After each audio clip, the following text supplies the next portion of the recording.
ওটা স্যার 2017 সাল থেকেই বন্ধ আছে। আর আমি দৃঢ়ভাবে বিশ্বাস করি এই পোর্টটার প্রচুর পোটেনশিয়াল আছে, এবং পোটেনশিয়াল আছে দেখেই একটা পোর্ট করতে গেলে ফিজিবিলিটি স্টাডি লাগে।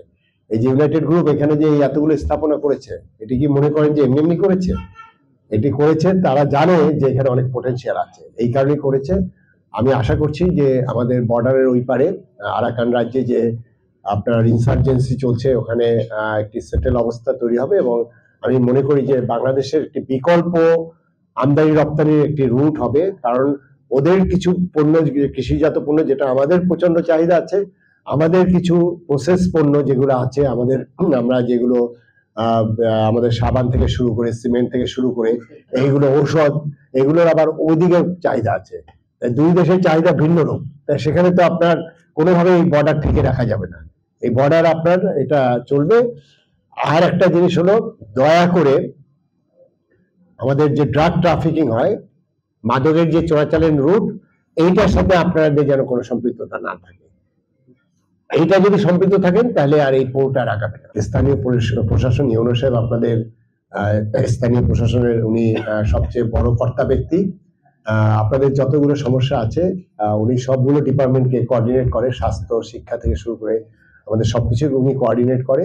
আপনাদের সমস্যাগুলো উনি তো এখানে কমিট করলেন, নিশ্চয়ই এই সমস্যাগুলো ওনার কাছে তুলে ধরবেন। ইভেন ইলেকট্রনিক্স, আমাদের বাংলাদেশে তো এখন প্রচুর ভালো ভালো ইলেকট্রনিক্স আছে, আমাদের মেডিসিন, ওয়ালটনের যেমন আমাদের দেশীয় কোম্পানির আমাদের ফ্রিজ আছে, এসি আছে, মোবাইল সেট করে, তারপরে আমাদের প্লাস্টিক সামগ্রী আছে, আমাদের জুট পণ্য আছে।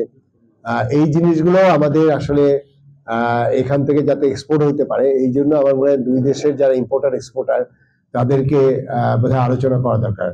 দুই দেশের মধ্যে তো যে সীমান্ত যে বাণিজ্য, বিশেষ করে সেটি তো আর যুদ্ধের কারণে, সেটা তো তাদের অন্য বিষয়।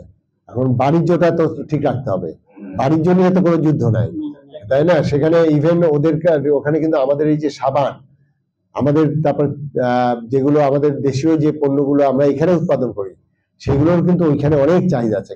কারণ হলো যে এই ওদের কিন্তু এই এলাকাটা, আমাদের তো বাংলাদেশ তো ছোট দেশ, সেই হিসেবে টেকনাফ কিন্তু আমার কিন্তু রিমোট না।